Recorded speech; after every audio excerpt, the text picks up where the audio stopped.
Hello everyone and welcome back to Around the Farm.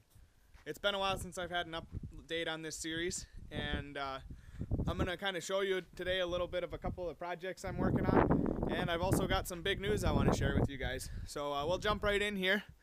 I finally went home and got my motorcycle. I had it at a shop where a guy was putting new tires on it, and I wanted him to look at a little bit of tune-up and stuff like that with it, and it was having a starting issue, and so he didn't really have time to tackle it. And so I got it home here, and I basically found out that I had a voltage draw somewhere, and that draw was so much that when I hit the starter button, it didn't have enough power to turn the starter. And so I will make a video for you guys and show you a simple way to test something like that. What I'm going to show you can be used for anything from something like this where something won't start and you potentially have a voltage draw, or if your battery is just dying. And it's actually a really simple way to do it, and all you need is a 12-volt test light. So look for a video for that, or look for a video on that in the future. So anyways, we got this all torn down, and I basically narrowed it down to my gauge cluster harness is what's causing the power draw. And so now we have to find out if there's something shorted out in my headlights, because that runs on the same harness. If there's something shorted out in my headlights, if there's something shorted out in my gauge cluster, whatever that problem is, we have to find that out and fix it. The other problem that I'm having is the starter is sticking on. And I think what the problem with that is there's the solenoid right here. And I think this solenoid was what we tried fixing when it was at the shop. And these are really cheap. You can buy like a new one from Yamaha for, I don't know, $100 some or something. Or you can get the El Cheapo one on Amazon for like $8. And so we decided to take our chance with the El Cheapo one. And I think that's what our problem is, because this connector right here brings the power from the button, the starter button, to the starter, or to the solenoid. And when the starter was continually running, I unhooked this cord and the starter didn't stop. And so it's either the solenoid or it could be an input from the gauge cluster, basically, that says, you know, hey, the tach is turning, it's time to shut the starter off. Well, if I don't have that gauge cluster hooked up, it's not getting that signal that says, hey, the tach is turning, it's time to shut the starter off.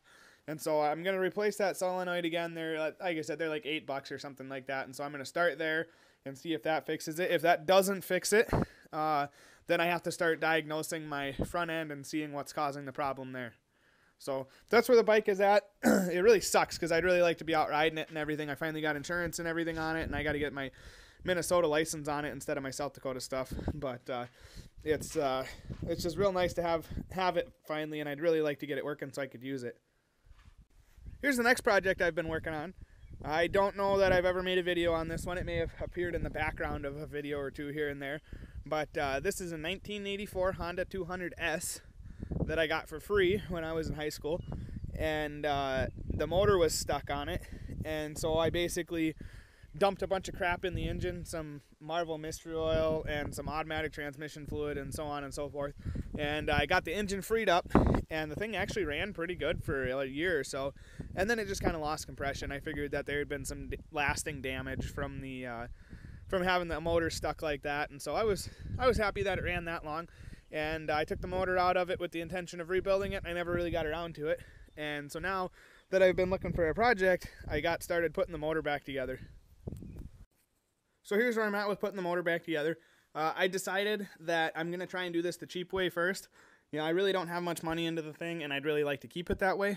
And so what I decided I was going to do is simply have the cylinder honed. Now there's still some pretty nasty gouges in it, so I'm not overly hopeful that this is going to work. But for the amount of money that I've got into it, I'm really not out anything if it doesn't. I do plan on, if it doesn't work, I do plan on getting the cylinder board and getting a new piston and everything for it, and then I will redo it the right way. But I figured I'd try this for now and see what happens. And so I've got the piston and the cylinder back on it. I'm waiting for a part. There's another chain tensioner guide like this that goes in the head that I had at one point, but when I took the cylinder into the machine shop, I don't know what happened to it. After that, I know I got it back, and I don't have a clue where it's at. And so I'm waiting on that part, and then I can put the rest of the head together and pretty much put the motor together.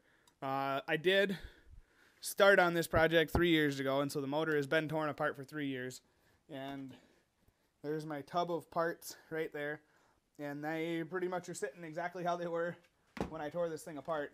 And so I'm sure I'm going to be missing more parts, and I know I'm missing some bolts and everything, and so it could end up taking a little while for me to get everything I need to get that project finished, but it's one that I've been working on, so we'll see what happens with it. It's just nice to have something to tinker with, and it'd be really nice to have that thing running, because the big news that I have for you guys is that we found a house and made an offer. The offer was accepted, so now we just have to go through all the hoops of getting the place appraised and all that fun stuff. But the way it sounds right now, it should be pretty much a done deal. And so I'm really excited about that. It's a pretty nice house. It's an older house, but it's got a lot of updates. And it's got a good sized machine shed on it, which means I can put all of my toys inside, which is really exciting. I also plan on building a workbench and putting some lighting and stuff in, because there is electricity down there. The one thing that is kind of a bummer is it's got a garage door on the machine shed instead of big sliding doors, but that can be changed down the road if we got anything bigger we need to put inside. But it's got like a 3/4 mile driveway or something crazy like that, and so that's why it'd be nice to have that 3-wheeler running, so I can use it to putz down and get the mail, so I don't have to drive the lawnmower. But anyways, yeah, so be looking for a few updates on that in the future, as well as a video on how to check for the voltage draw on a battery.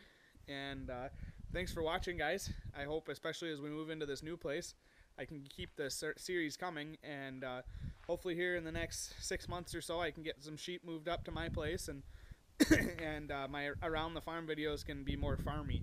But thanks for watching. Please leave a like, share, and subscribe.